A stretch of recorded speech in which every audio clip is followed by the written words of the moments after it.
ગુજરાત યુનિવર્સિટીમાં ભ્રષ્ટાચારના મુદ્દે કોંગ્રેસ NSUI નો ઉગ્ર વિરોધ પ્રદર્શન. ગુજરાત યુનિવર્સિટીમાં થયેલા મોટા પાયે ભ્રષ્ટાચારના મામલે આજે ગુજરાત કોંગ્રેસ તથા NSUI દ્વારા યુનિવર્સિટી કેમ્પસ ખાતે જોરદાર વિરોધ પ્રદર્શન યોજાયું હતું.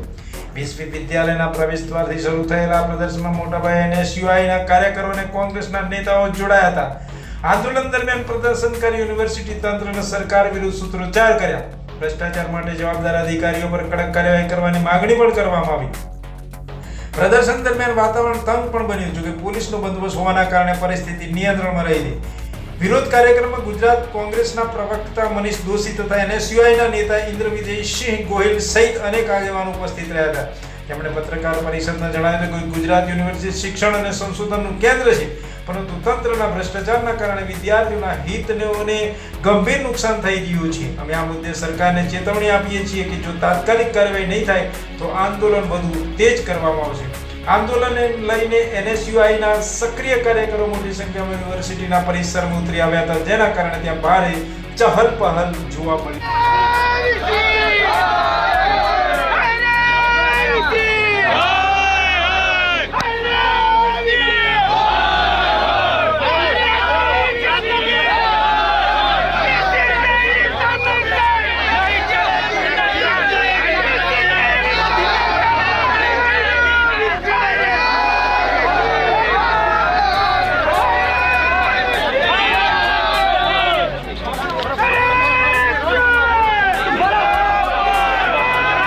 યુનિવર્સિટી ખાતે NSUI અને ગુજરાત પ્રદેશ કોંગ્રેસ દ્વારા યુનિવર્સિટીમાં થયેલો વ્યાપક ભ્રષ્ટાચાર અંગે એક આવેદનપત્ર આપવામાં આવ્યું હતું. સાથે એનો જલ્લાબોલ કરીને NSUI કાર્યકરો હલ્લાબોલ કર્યો હતો અને વાઇસ ચાન્સલર મળીને કેટલા મુદ્દા રજૂ કરવામાં આવ્યા. આપણી સાથે સ્થાનિક એક NSUI કાર્યકર્તા ઉપસ્થિત છે. આપણું શુભ નામ?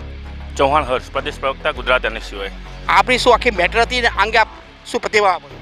ગુજરાત યુનિવર્સિટીમાં છેલ્લા 1 વર્ષમાં જોવામાં આવે તો ગુજરાત યુનિવર્સિટી એ શિક્ષણની યુનિવર્સિટી ગણવામાં આવે છે, પણ શિક્ષણમાં આ જે આપણા યુનિવર્સિટીના સત્તાધીશો છે તેમને ભ્રષ્ટાચાર વધુ પડતો આકરી લીધો છે.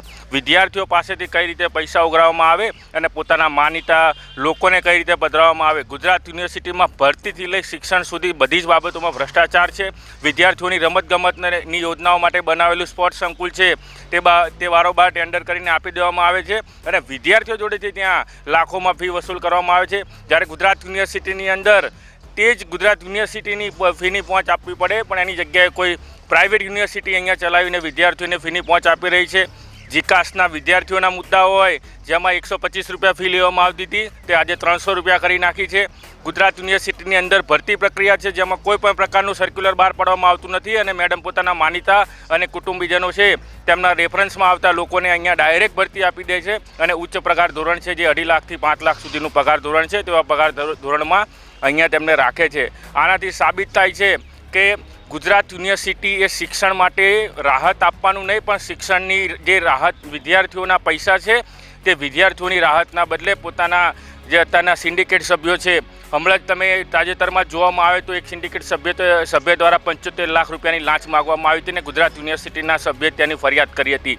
આ પછી પણ એનો બીજો બહાર આવે છે કે ગુજરાત યુનિવર્સિટી જે અહીંયા પરીક્ષાઓ લે છે તેની અંદર પાસ કરાવવાનું સેટિંગ, CCC કૌભાંડ હોય, પછી બીજા કોઈ પણ પ્રકારના જે આ નાના એક્ઝામમાં પાસ કરાવવાથી લઈને પેપર તપાસના નામે જે રોજના એક પેપરના 8 રૂપિયામાં આપવામાં આવે છે તેવા હજાર પેપરો તપાસીને મહિને 80,000થી લાખ રૂપિયાના બિલો મૂકીને અધિકારીઓને ખુશ કરાવવાનું. 50 લાખ જેટલી નેકમાં રકમ છે એ અહીંયા અધિકારીઓને વહેંચી દેવી. આ બધા મુદ્દાઓ જે વિદ્યાર્થીઓની જરૂરિયાત માટે હોવા જોઈએ એની જગ્યાએ ઇન્ફ્રાસ્ટ્રક્ચર માટે હોવા જોઈએ, એના લીધે અધિકારીઓને પધરાવવામાં આવે છે આ પૈસા.